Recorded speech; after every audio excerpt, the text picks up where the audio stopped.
Welcome back as we have some medical coverage for you this morning.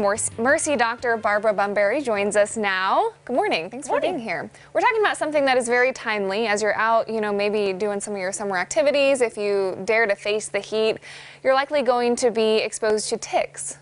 Definitely in this area. Okay, and so, they're definitely pesky, but there are also some serious dangers that can come along as a result of getting bit by ticks as well. There are. People worry about Lyme disease, but actually in Missouri it's pretty uncommon. Like in 2016 there was 1 confirmed case and only 9 probable cases. We're more likely to be exposed to Ehrlichiosis or Rocky Mountain spotted fever. And then there's another infection called STARI, it stands for Southern Tick Associated Rash Illness, that's been around for the last 10 years. And it causes a rash very similar to Lyme disease, but you see it in areas where Lyme disease doesn't usually exist or is very uncommon. And it'll cause a very similar rash like Lyme disease, but the symptoms tend to be milder. Okay. And then we were also talking just before, Clint, the cameraman, he said it would be tragic for him. Kind of rare, you said, but sometimes you can develop meat allergies as well, red meat. Yes. There's a sugar called alpha-gal that's found in ticks and mammals other than humans, including red meat. So if you get bitten by a tick, that alpha-gal can get in your system.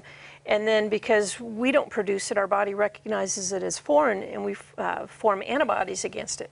So then the next time you come in contact with the alpha-gal, whether it's a steak or hamburger, your body may mount an immune response against it and cause an allergic reaction. It may just be mild, like itching or burning, but it could be more severe throat swelling, or even in severe cases, anaphylactic reactions. Okay. So, of course, the big question then is how to protect yourself and your family from that exposure. So the best repellent is probably DEET. It's recommended for everybody except children under the age of 2 and pregnant women in their first trimester. Most of your natural products aren't effective, but oil of lemon eucalyptus is effective. It's just not recommended for kids under the age of 3 or pregnant women. And then Avon has a product called Skin So Soft, and that's effective and appropriate for everybody, including children and pregnant women. And if you have been outdoors in the woods or in the weeds, when you come back in, you want to do a skin check. You want to check places like your belly button, behind your knees, under your arms, your scalp line, your waistline.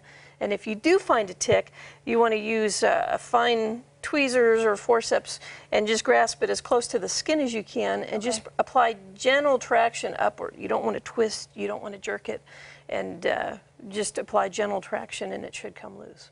Okay, so it sounds like buy that DEET or that Avon product if you have kids or you are pregnant. Correct. Dr. Barbara Bumberry, thank you so much. You're Some welcome. helpful tips this morning. We also will be interviewing her for a more lengthy, what to do in case you're exposed to ticks on our podcast, so you can find that there as well. And we'll be right back after the break.